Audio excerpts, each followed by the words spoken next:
Armas, batallas y hombres que cambiaron el curso de la historia. Esto y mucho más en Bellum Artis Historia Militar.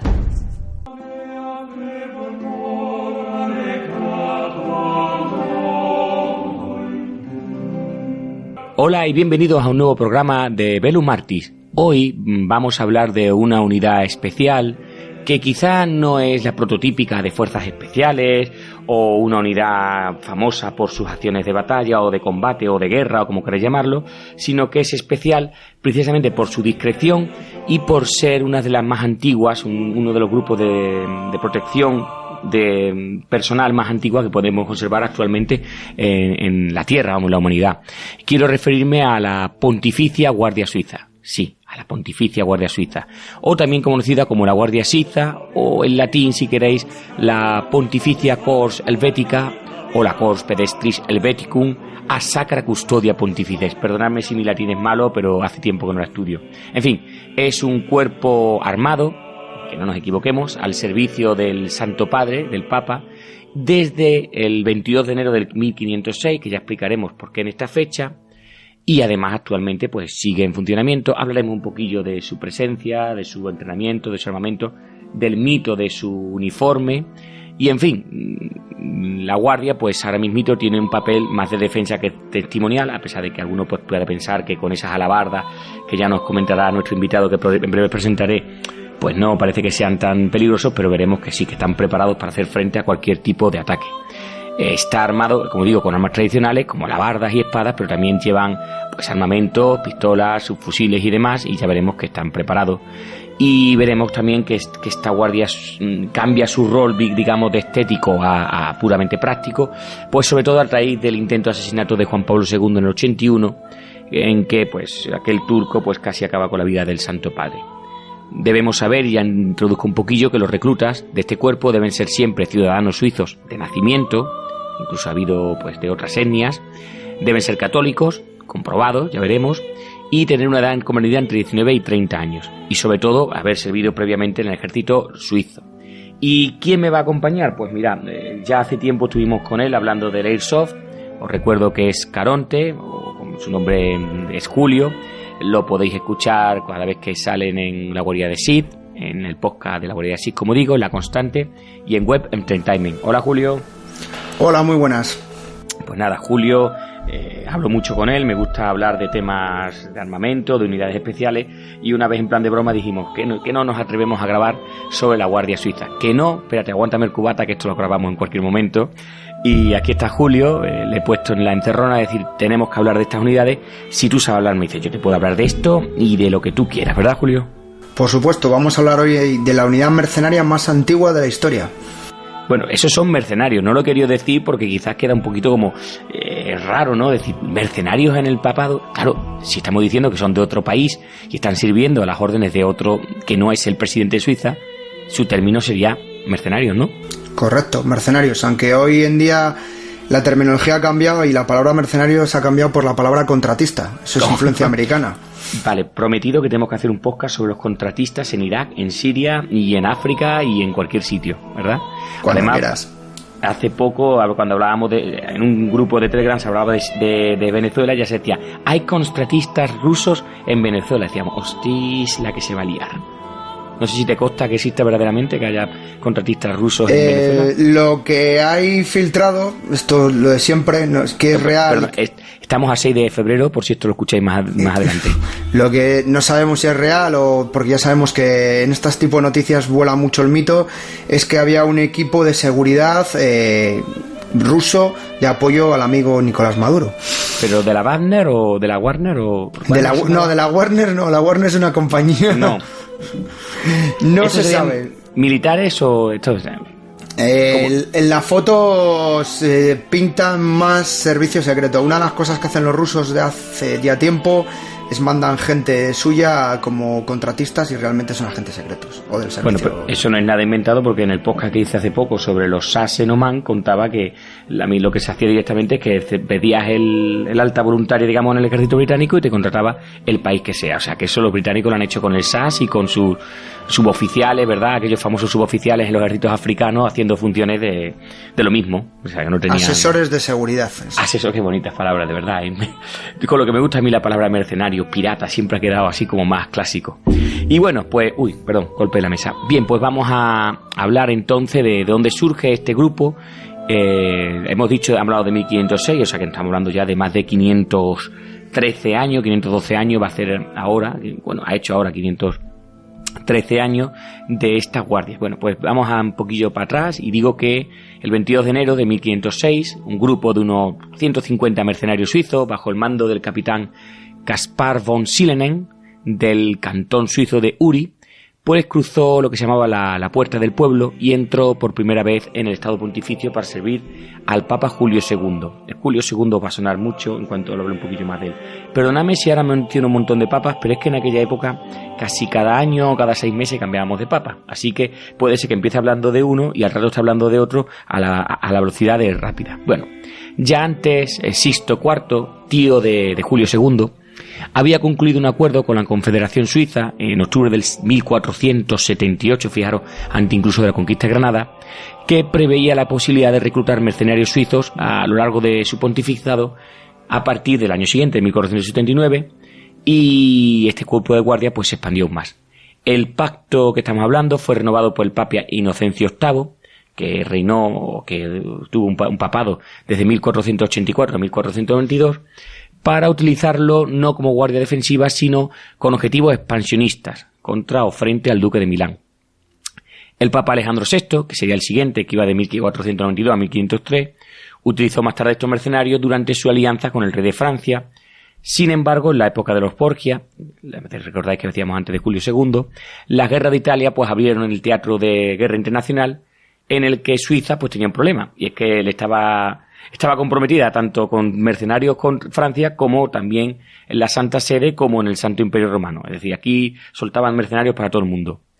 Los mercenarios fueron contratados de nuevo por el Papa cuando se enteró de que Carlos VIII de Francia iría a la guerra contra el Reino de Nápoles, que en aquel tiempo ya era estaba a las órdenes o estaba bajo la influencia del Fernando de Aragón.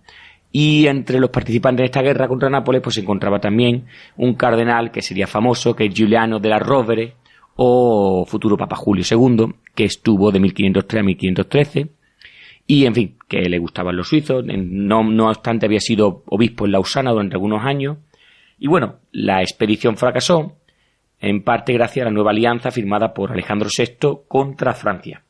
Así que cuando este cardenal, como hemos dicho, de la Rovere, se convirtió en el Papa con el nombre de Julio II, pues le pidió a la Dieta suiza que le proporcionara constantemente un cuerpo de unos 200 mercenarios suizos a su servicio.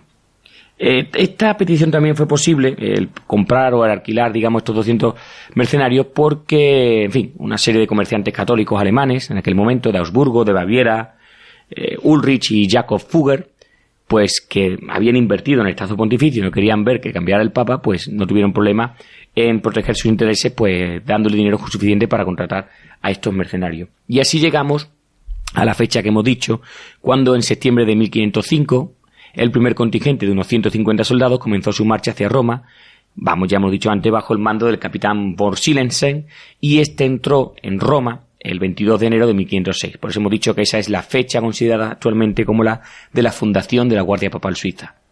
De entrada, la Guardia Suiza no solo, por lo que hemos dicho, no solamente tuvo una función de protección del Papa, sino que participó en numerosas batallas.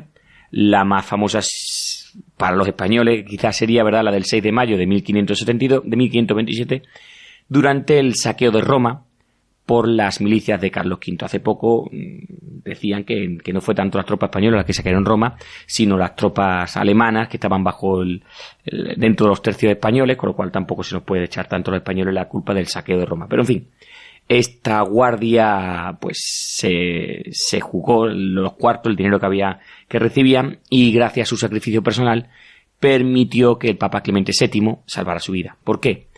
Porque en el último momento, cuando el Clemente VII huía en el Passetto di Borgio, que es un pasaje que conecta el Vaticano con el Castello San Angelo, pues en fin, estos 189 suizos pues se enfrentaron contra los españoles y claro, o contra los tercios, contra las unidades que hemos dicho que estaban allí atacando Roma, y evidentemente pues murieron casi todos excepto 42. Posteriormente, el 5 de junio, Clemente VII pues ya estaba viendo que los españoles no se iban a rendir, que les daba igual que le estuviera amenazando con la excomunión o lo que quisiera, pues se rindió y, en fin, tuvo que aceptar una serie de condiciones que le había propuesto Carlos V, entre ellos, pues, abandono la fortaleza de Ostia, que es el puerto de Roma, de Civitavecchia, de Civita Castellana y de las ciudades de Módena, Parma y Piacenza, así como el pago de una compensación por los gastos ocasionados de 400.000 ducados. La guardia papal fue reemplazada por mercenarios españoles y lanquenetes, pero sin embargo, pues este papa quería que su guardia personal, estos 42 valientes que habían sobrevivido, pues que incorporaran a nueva guardia, pero en fin, estaban un poco cabreados, no tenían mucha intención, y solo 12 se incorporaron. Después del fin de las guerras italianas, la guardia papal suiza dejó de ser utilizada, pues ya no era una unidad militar, ya digamos que se puso al servicio del papa, pero como protección y guardia ceremonial. En cualquier caso, sí debemos decir que en la famosa batalla de Lepanto, donde estuvieron las carabelas, hubo un par de naos de barcos del Papa, pues allí incluso llegaron a servir parte de la Guardia Papal Suiza, de Pío V, que estaba en la nave del almirante Marco Antonio Colonna. El cargo de comandante, a partir de este tiempo, empezó a convertirse casi en una saga familiar, la familia de los Fischer von Haltishofen, perdonad mi suizo y mi alemán, que han sido 9 de los 10 comandantes sucesivos desde 1652 a 1847. Es decir, han mantenido, digamos, el cargo de padres a hijos.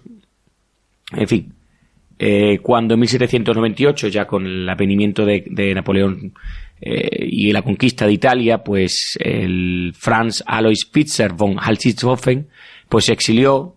Se fue, digamos, cuando se conquistó la ciudad de Roma y se echó al Papa Pío VI, pues él se fue con él, pero, en fin, se mantuvo, murió el Papa, luego se reinstaló bajo Pío VII, pero la guardia siguió con ellos y no volvieron a Roma hasta que los franceses fueron expulsados, con el comandante Karl Leopold Fitzen von Haltishofen. En fin, sería muy largo, no tiene mucho sentido. Un poquito del siglo XIX, para adelantar, sabéis, un poquito del siglo XIX fue la famosa reunificación italiana. En 1848, Pío IX se llevó a la guardia a la Gaeta, y cuando fue expulsado de Roma, y al año siguiente cuando volvió, pues volvió con su guardia. Digamos que la guardia donde iba el Papa iba ella. En 1870, con la toma de Roma por las tropas del recién nacido Reino de Italia, la guardia suiza pues continuó protegiendo al pontífice, pero no participó en los combates. Digamos que eso se lo dejó a los llamados zuavos papales, que era la última guardia que quedaba propiamente militar del Papa. En la segunda mitad del siglo XIX, la Guardia Papal Suiza se convirtió cada vez más en un cuerpo puramente ceremonial, como siempre hemos pensado que es la Guardia Suiza. Ya además, por cierto, de suizo no tenían nada, la mayoría eran nacidos en Roma. Quizás esto pasa un poquito como los cardenales, casi todos los elegibles al Papa eran romanos. Pues aquí la mayoría de la Guardia Suiza, vamos a llamarla suiza, era romana. Lo que pasa es que sus padres habían sido habían sido suizos y habían formado parte del ejército. Y ya incluso ni hablaban suizo, ni francés, ni alemán. Hablaban el Trastevere, que es un dialecto, es un romano dialectal de Trastevere. La Guardia, en fin, pues como hemos dicho, después de la conquista de Roma y la eliminación ya del Estado pontificio, pues quedó más bien como un papel ceremonial. Se llegaban a vestir incluso de civil, es decir, no tenían, digamos, una vestimenta específica de soldado, iban armados con fusiles obsoletos, en fin. Y posteriormente, pues, en fin, cuando se unifica la península, la Guardia Papal no se disolvió y permaneció, como digo, para garantizar la persona física del Papa en lo que había quedado el pequeño estado que había formado, digamos, del Vaticano. Sobre todo protegían el Palacio Vaticano y la Villa Papal de Castel Gandolfo, donde el Papa pues veranea o descansa, digamos.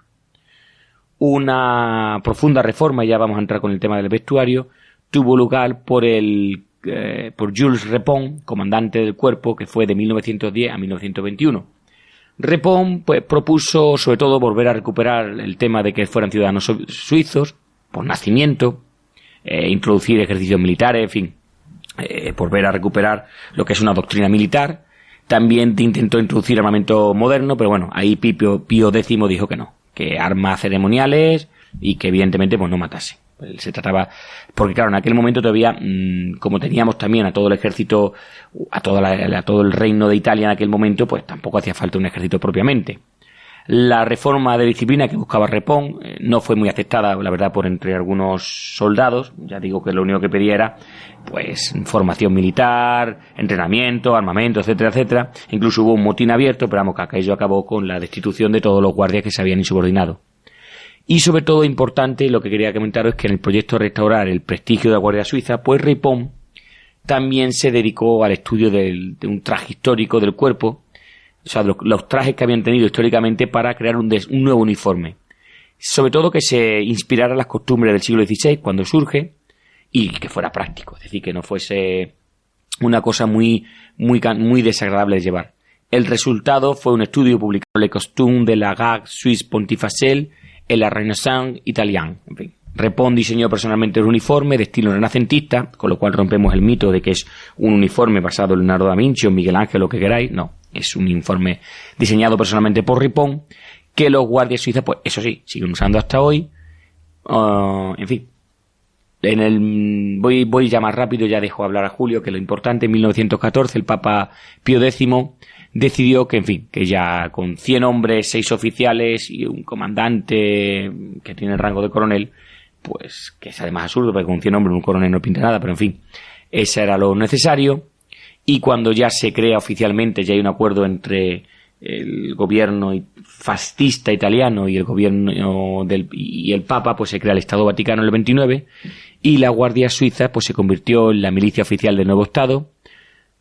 Durante la Segunda Guerra Mundial, el Papa Pío XII, pues en fin, aumentó su Guardia Suiza a más de 300 soldados, pero sobre todo no porque temiera nada de que pensara que pudieran hacerle algo a los alemanes, porque entre otras cosas tuviera 100, 200, 300 no iba a hacer nada, pero sobre todo era para que todos aquellos refugiados que fueron aceptados en el Vaticano, pues un poquito se sintiesen también más protegidos, o incluso se lo pensaran más o menos la Gestapo o la SS o el ejército alemán o lo que sea que intentase entrar al Vaticano, pues se lo pensase antes de entrar allí en buscar a estos refugiados. Y bueno, después del final de la Segunda Guerra Mundial, pues, los papas empezaron a ver que aquello era un gasto superfluo, sobre todo con los nuevos pensamientos de los papas de que ya no eran reyes y que no tenía sentido. Y en 1970 Pablo VI decidió suprimir la Pontificia Guardia Noble, que era una parte de la Guardia Suiza, dejando solo a la Guardia Suiza el papel, pues lo que hemos dicho, ceremonial. O sea, hasta ese momento ya se pensaba que la Guardia Suiza pues no tenía más sentido eso que ceremonial. Y se transformó la gendarmería, es decir, la policía, aunque no sepáis, el Vaticano como Estado también tiene su policía, y tienen allí lo que se llama la Oficina Central de Seguridad, cuya función es proteger al Papa y defender la ciudad del Vaticano, porque ya hemos dicho que la Guardia Suiza tenía una función ceremonial. En 28 de junio del 76, Pablo VI elevó a 90 el número de miembros de la Guardia Pontificia, y nuestro amigo Juan Pablo II, que algunos lo hemos conocido durante muchos años, lo elevó a 100 en un decreto del 5 de abril del 79, que por cierto es un día maravilloso porque nací yo, en ese mismo año además. Y cuando cambia todo, y aquí ya voy a dejar a mi amigo Julio que hable y que nos cuente un poquillo, pues cambió todo cuando el 13 de mayo de 1891, pues un turco, que ahora no recuerdo el nombre, me vaya a perdonar, atentó contra Juan Pablo II, no lo consiguió, y en ese momento pues se dieron cuenta de que el mundo había cambiado. Posteriormente, con el ISIS y con el atentado del 11S, pues el mundo ha ido todavía mucho peor, y entonces los sucesivos papas pues han ido pensando que la Guardia Suiza no solo tenía que ser ceremonial, sino práctica. Y ya dejo con vosotros a Julio. Julio.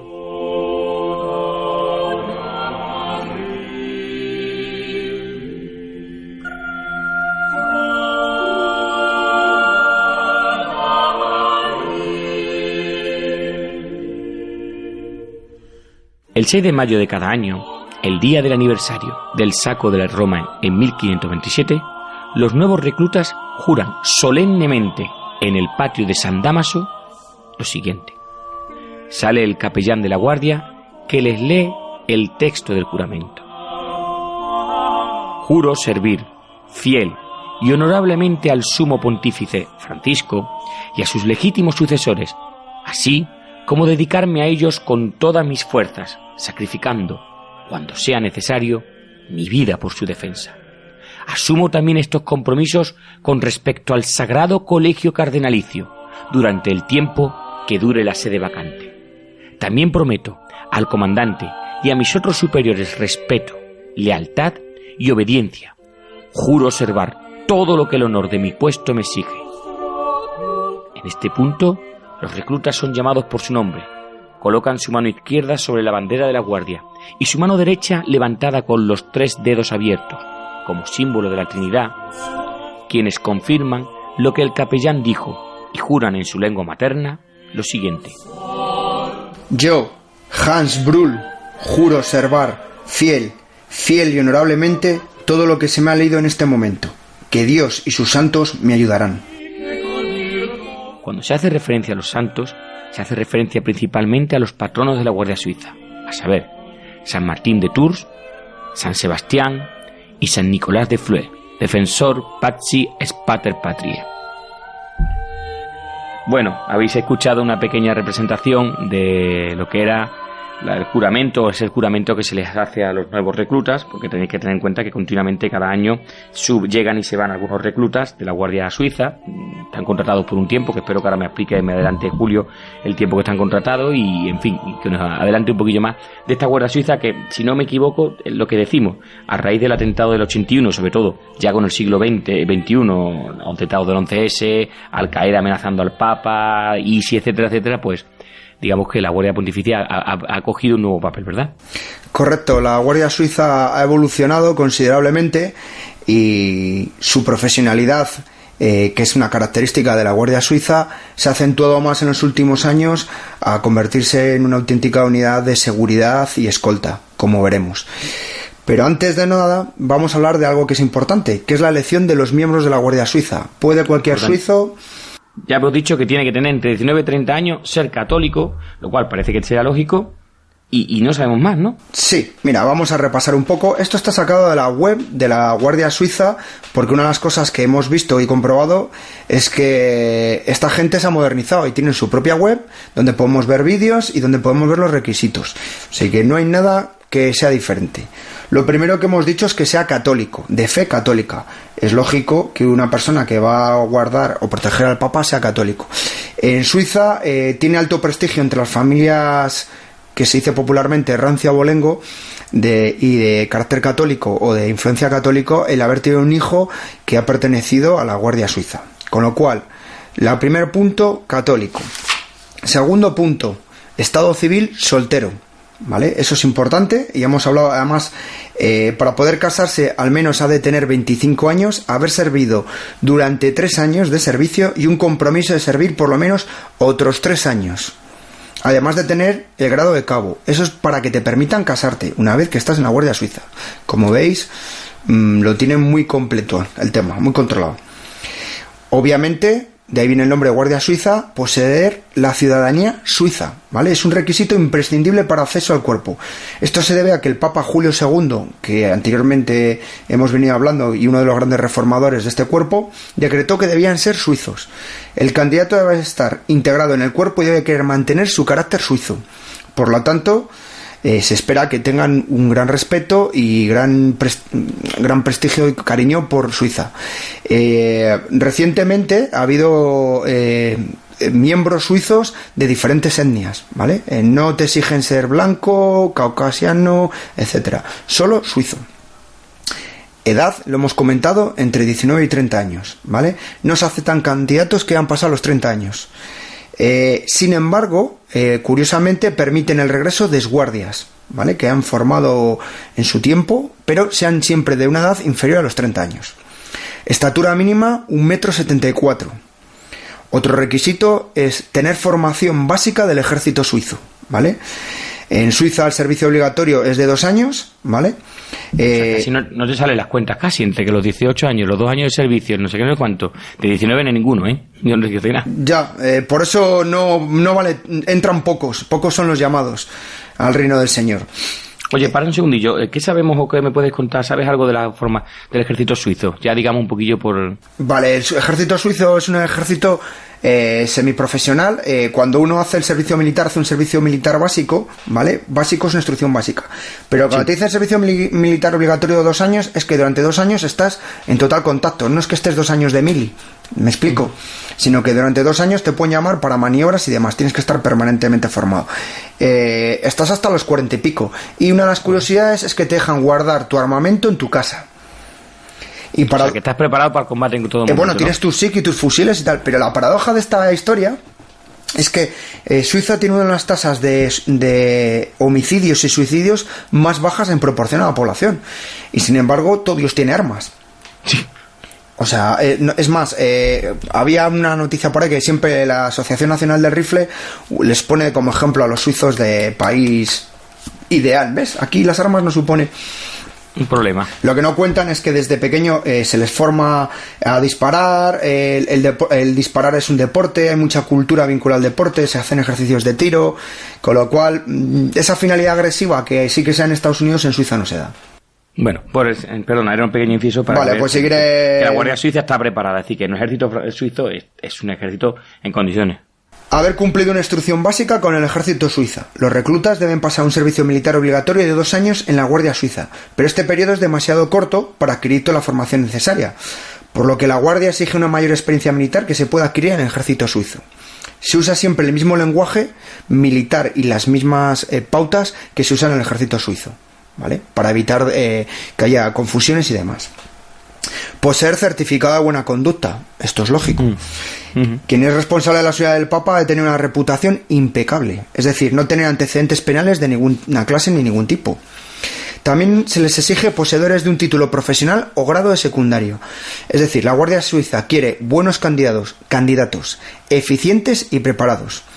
A los primeros reclutas se les pide que hayan cumplido un plan de estudios de al menos 3 años, que se puede complementar con otra extraordinaria formación profesional de otros 2 años. Esto es, porque la adquisición de una capacidad profesional es una buena indicación de las cualidades, como dice el reglamento de la Guardia Suiza. Es decir, no es querer, es poder, formado, preparado. También un buen requisito, y es básico, es una buena salud, ¿vale? Para que haya un buen recluta, se les exige unas pruebas médicas, un examen médico bastante exhaustivo, muy riguroso, que se realiza en Roma, ¿vale?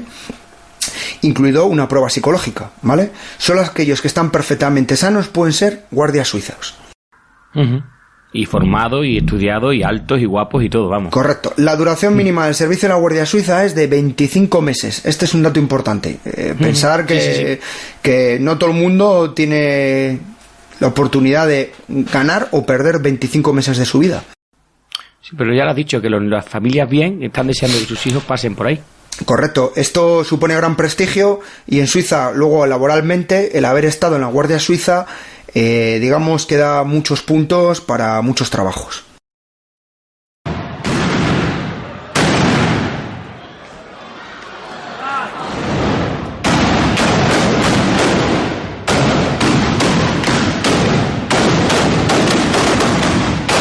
Vale, siguiente punto, vamos a hablar, si quieres, del uniforme.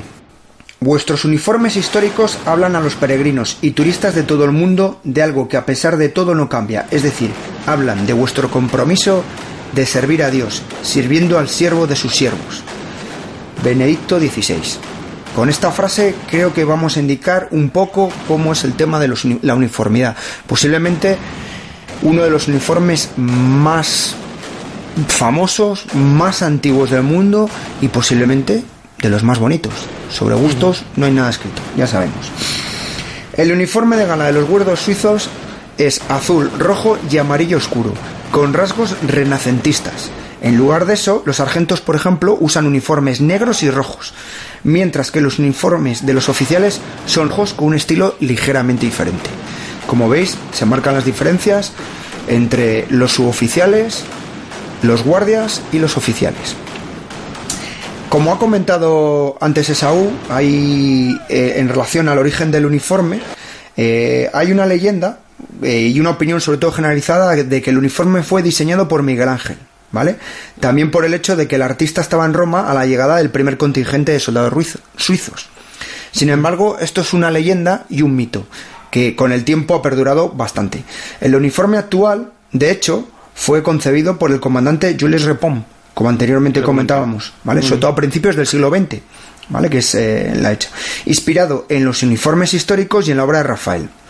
En particular, los colores azul y amarillo se inspiran en los del escudo familiar del Papa Julio II de la Rovere, fundador de Cors, mientras que el color rojo se inspira en el escudo del Papa Clemente VII de la familia Medici.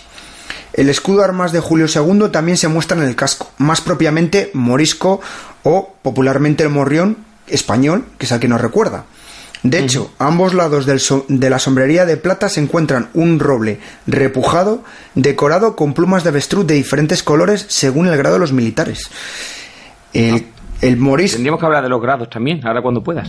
Correcto. El morisco se usa en combinación con la coraza de una armadura del siglo XVII, en ocasiones especiales usada con el gran uniforme. Esa gran armadura que destaca por su enorme belleza y siempre están pulidas y brillantes. Los guardias suizos también poseen un uniforme de trabajo llamado maniobra, más cómodo que el tradicional, consistente en un pantalón y una chaqueta azul y una boina negra. Y recientemente los oficiales han comenzado a usar un uniforme negro para los momentos que implican un cierto estatus oficial o de presentaciones. Los oficiales mayores, en lugar de las correas plateadas bordeadas de rojo, con estos uniformes llevan correas doradas con bordes negros. Como veis, tienen sus múltiples detalles y características, ¿vale? No usan propiamente botas altas, aunque sí unas calzas a las piernas, sujetas a la altura de la rodilla por una liga dorada y cubiertas por polainas según la ocasión y el clima, ¿vale? Además del uniforme está el armamento. Lo más clásico son la lanza partisana y las espadas, y un bastón que en este caso suelen llevar los sargentos. Las alabardas no deja de ser una de las imágenes clásicas que se tiene de la Guardia Suiza cuando uno acude al Vaticano. Pero lo que la gente desconoce es el armamento más moderno de que dispone la Guardia Suiza. Como buenos... Perdón. Sí, lo que estábamos diciendo, perdona, no que te interrumpa. Que sí, que han tenido un papel ceremonial, que la alabarda evidentemente no va a detener a un terrorista, pero que esta gente pues está preparada para hacer frente a lo que le venga encima. Correcto. Y ahora os comento un poco. Como buenos suizos y como comentábamos entre los requisitos, esta gente viene del ejército suizo, con lo cual la formación es propiamente de las armas suizas, y si hay una marca o empresa armamentística muy famosa y que lleva el nombre de Suiza por todo el mundo, es Sig Sauer. Como tal, el armamento que usan son fusil SIG 550 y las pistolas P22, la 220 y la 226. La P226, como curiosidad, ha sido durante muchos años la pistola en dotación de los SEAL americanos.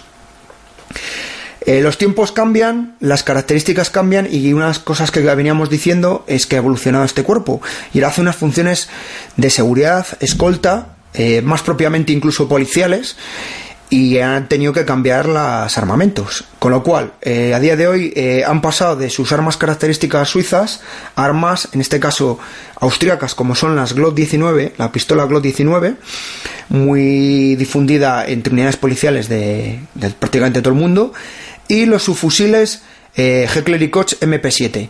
Esta arma tiene un calibre muy potente y es un arma que ha puesto muy en boga los SEAL, el KSK alemán, y en España lo usa el MOE cuando hace operaciones para los CNI. O sea, estamos hablando de un arma que es pequeña y que se esconde bien. También, como curiosidades, una de las armas clásicas que han usado esta gente era una pistola, la famosa Dreyse modelo 1907, del calibre 32, que tenía fama de ser un arma muy fea. Si tenéis oportunidad de buscarla en internet, veréis fotos, y ciertamente era un arma no con un diseño muy agradable a la vista. A mayores, como complemento a todas estas armas, disponen de un par de cositas que la gente desconoce. Un pulverizador de gas lacrimógeno para cuando hay problemas, sobre todo públicos, o hay que hacer un espacio de separación ante una situación de nerviosismo entre la gente. Y los superiores, en este caso sargentos, disponen a mayores de granadas. No estamos hablando de una granada con carga explosiva. Cuando hacemos referencia a granadas, son granadas de carácter sónico, es decir, que meten una frecuencia para a la gente, digamos, marearla, y granadas flashbang, las famosas granadas flashbang, que sueltan un efecto luminoso, y lo mismo, son simplemente con un carácter para, pues, evitar problemas. Además del armamento, obviamente, y de la formación por el ejército suizo, esta gente está en continuo entrenamiento con las fuerzas policiales italianas, ya sea los carabinieri italianos como la policía pontificia. Son instrucciones para homogeneizar técnicas, instrucciones con todo tipo de armamento, incluyendo armamento italiano. Y a mayores, esta gente se les forma y se les entrena en diferentes disciplinas o artes marciales que están muy enfocadas a la defensa personal. Estamos hablando principalmente de Krav Maga y Jiu-Jitsu.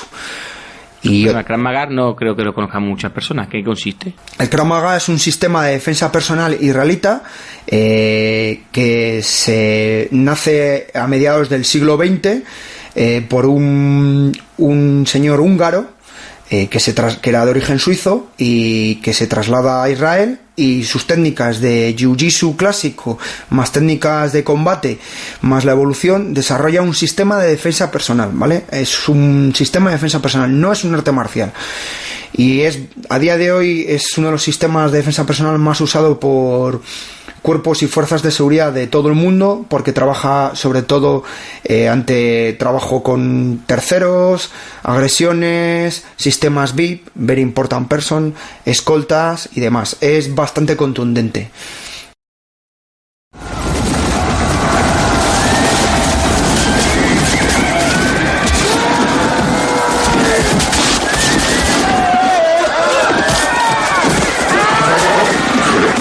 La organización interna de la Guardia Suiza, al igual que cualquier ejército, a pesar de que es muy pequeño, ya hemos dicho el número de componentes del mismo, tiene una estructura jerárquica. No es muy grande ni es amplia, por suerte, pero disponen de una estructura jerárquica. El principal es el comandante, que es el jefe máximo de la Guardia Suiza, ¿vale? El general comandante se ocupa del reclutamiento, del buen funcionamiento del cuerpo, entrenamiento y de la disciplina.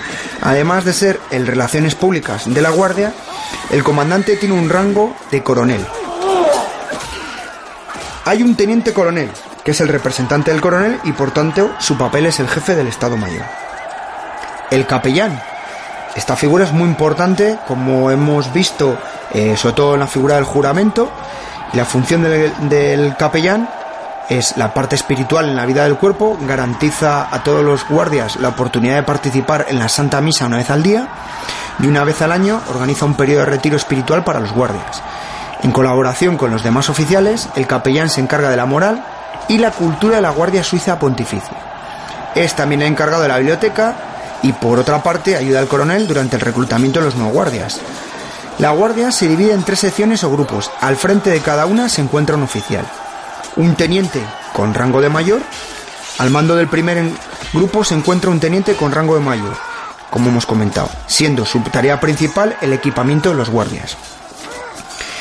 Hay un teniente con el grado de capitán. Este oficial se encuentra al mando de las órdenes del segundo grupo, donde la mayoría de los guardias son de habla francesa. Se ocupa de todos los asuntos administrativos. Y un capitán, que es el responsable del tercer grupo, cuyos miembros pertenecen mayoritariamente a la banda. Además, realiza otras tareas en el Estado Mayor. A mayores tenemos sargento mayor, sargento, cabo y guardia. La bandera de la Guardia Suiza. Esta bandera del cuerpo es cuadrada y tiene unas dimensiones fijadas de 2,2 metros por 2,2 metros. Está compuesta por una cruz blanca en 4 campos, el segundo y el tercero de los cuales llevan los colores del cuerpo, azul, rojo y amarillo, que recuerdan los del escudo de armas de los Medici y de los de la Rovere. Si habéis recordado anteriormente, cuando hemos hablado de los uniformes, explicábamos el origen y por qué venían estos colores, con los cuales se reflejan también en las banderas. El primer campo, en la parte superior izquierda, lleva el escudo del Papa reinante, y el cuarto, en la parte inferior derecha, el del Papa Julio II, ambos en un campo rojo. El escudo... Perdona, que el pobre Julio II, que luego no lo han querido mucho los italianos porque era español, pero que está presente en todos los sitios, ¿eh? Correcto, y en la Guardia Suiza, digamos que es uno de los grandes valedores de esta unidad. Sigue, perdona. El escudo de armas del comandante en ejercicio, diseñado con los colores de su cantón natal de fondo. Esto también es importante. También se inserta en el centro de la cruz. El diseño de la bandera de la Guardia Papal Suiza ha cambiado varias veces en la historia del cuerpo. Como todo, ha evolucionado. Un fresco de Polidoro de Caravaggio en la capilla funeraria de los guardias de la iglesia romana de Santa María de la Pieta en el Campo Santo Teutónico, encargado por el segundo comandante Mars Royce en 1522, muestra al propio comandante flanqueado por dos banderas. Sin embargo, una de las primeras referencias a una bandera del cuerpo ya se encuentra en 1519. Pero el diseño de esta bandera parece desconocido. Todavía no se sabe el origen. Una de las primeras banderas conservadas aún se encuentra en la Sala Regia del Palacio Vaticano. La bandera cambiada con cada pontificado y representada los colores del escudo de armas del Papa reinante. Esas son las que se van guardando.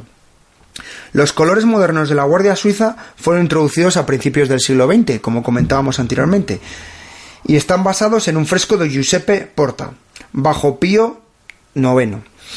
La bandera estaba dividida en tres campos horizontales, con el escudo de la Santa Sede, la bandera suiza y un campo amarillo con el escudo del comandante. En el reverso estaba el escudo de armas del actual pontífice. Bajo Pío X, 1903 a 1914, el comandante Leopold Meyer von Schauser, creo que se pronuncia así, disculpad mi pronunciación. Sí, toda la familia, está la saga familiar que han intentado explicar. Correcto, sí. Estos idiomas, a veces estos apellidos nos vuelven locos. Propuso colocar el escudo papal sobre el fondo azul.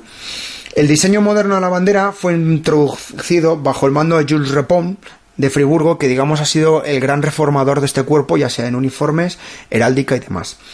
Aunque la bandera es exhibida oficialmente y llevada en procesión durante la ceremonia anual Urbi et Orbi y durante las ceremonias de juramento de los nuevos reclutas, bajo... Que ya hemos hecho antes. Correcto, que es uno de los momentos más fascinantes y de mayor prestigio para un guardia, la jura bandera, bajo el pontificado del Papa Francisco, hemos sido testigos del uso de la única bandera del Vaticano como una especie de bandera nacional. Como veis, ha ido evolucionando y ya constituye casi una bandera propia del Vaticano, además de la específica del Vaticano. Pues si quieres comentar alguna cosa más... Yo creo que poco más de lo que nos hemos estado hablando. La verdad que es un cuerpo que evidentemente no podemos hablar de grandes gestas militares actuales. En su momento pues ya hemos dicho que incluso llegaron a participar con una pequeña dotación con el almirante Cordona en la batalla de Lepanto. Y, en fin, que sepamos que están ahí, que cuando los veamos, si alguna vez visitamos el Vaticano con su alabarda, que sepamos que a lo mejor debajo del uniforme pues llevan una SIG, que te pueden pegar 2 tiros en cualquier momento, que siempre habrá una unidad, yo pues, supongo que habrá, a lo mejor no lo dicen, pero tiene que haber algún tirador seguramente de élite en algún tejado del Vaticano, ¿no te parece? Normalmente no se encarga de esas funciones la Guardia Suiza. Pero sí, existen tiradores. Como comentábamos anteriormente, trabajan en conjunto con las fuerzas policiales italianas y en determinados momentos, digamos que hay gente, hombres de negro por allí pululando. Sí, porque hemos dicho que también hay una guardia, digamos que hay una especie como de policía. Yo creo que aquí un solapamiento también un poquillo de funciones. Sí, la policía, según tengo entendido, digamos que se encarga de lo que sería control de masas y un poco también sería policía fronteriza, ¿vale? Luego ya sabéis que está la escolta de los hombres del Papa que le escoltan cuando la típica imagen del Papa móvil, ¿vale? Muchos de los que escoltan son guardias suizas. Claro, eso es lo que digo, que cuando ellos están cerca del Papa, pero son esos sus funciones, es decir, no podemos pensar que son solamente los que están en los pasillos con la alabarda, sino que también son los que cuando el Papa sale o se mueve por allí por Vaticano tienen que estar cerca. Y cuando el Papa se traslada a otros países en visita, además del círculo cercano formado por su gente de la Guardia Suiza, los servicios secretos, o en este caso las fuerzas policiales italianas, mandan adscritos agentes, más los agentes propios del país en el que estén. Se forman anillos. Normalmente las escoltas de este tipo de gente están realizadas por anillos. El anillo más cercano primero está formado por su gente cercana, que en este caso son guardias suizos. Y hemos visto que casi todos los años hay entran nuevos, porque se van, se van. Además, una vida no es muy sencilla, como decíamos. Para poderte casar tienes que pedir permiso, tienes que haber pasado una serie de años, tienes que tener hemos dicho que tienes que ser cabo, es decir, que no es una vida agradable, pero creo que es como una experiencia de vida para un suizo, lo que decías tú al principio. Correcto, y ya hemos dicho al principio que supone un elemento de prestigio para alguien haber estado en la Guardia Suiza. Y si eres de familia católica... En un país protestante o calvinista como el suizo, pues digamos que es como todavía un redoblamiento para la familia. Sí. Por eso no deja de ser una unidad mercenaria o unidad militar que no solo son uniformes bonitos. Hay algo más detrás siempre. Sí, es importante que lo que queríamos ver. Y yo creo que, Julio, hasta aquí quizá comentarlo. Espero que nunca tengamos que ver a la Guardia Suiza abrir fuego contra un asesino o un terrorista, o como queramos pensarlo, en el Vaticano, porque no sería una escena muy bonita, porque además perderíamos ese romanticismo. Pero bueno, hemos hablado un poquillo de esta Guardia Suiza. Quizá no era como hemos dicho al principio, no es la más famosa ni la que mejores resultados ha hecho, pero es una guardia que está ahí, que lleva 513 años protegiendo al Papa, lo cual la convierte en la unidad mercenaria más antigua que existe, con muchas cosas que tiene la Iglesia de buena, de conservar tradiciones, y que, en fin, nos hemos acercado un poquillo en este microprograma de no llega casi a los 40, a la hora de tiempo, pero que prometo, evidentemente, traerme a Julio, que como habéis visto, un especialista en armamento, en táctica y en ejército, para hablar de otras unidades quizás más actuales y más conocidas. Gracias, Julio, por haber venido. Muchas gracias, y os invito a todos a que visitéis los diferentes canales de YouTube que el mismo Vaticano y la Guardia Suiza han subido, donde podréis ver un poco el día a día de esta gente, sus ceremonias y demás, porque no deja de ser muy fascinante y espectacular verles en acción. Bueno, pues muchas gracias, y esto ha sido Velum Martis. Hasta otra.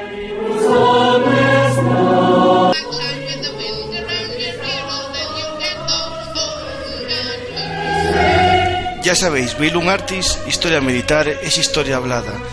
Estamos como siempre en todas las redes sociales, pero recordad, ahora nuestra dirección es velumartishistoriamilitar.blogspot.com. No os olvidéis, Velum Artis es el blog de la historia militar. Muchas gracias.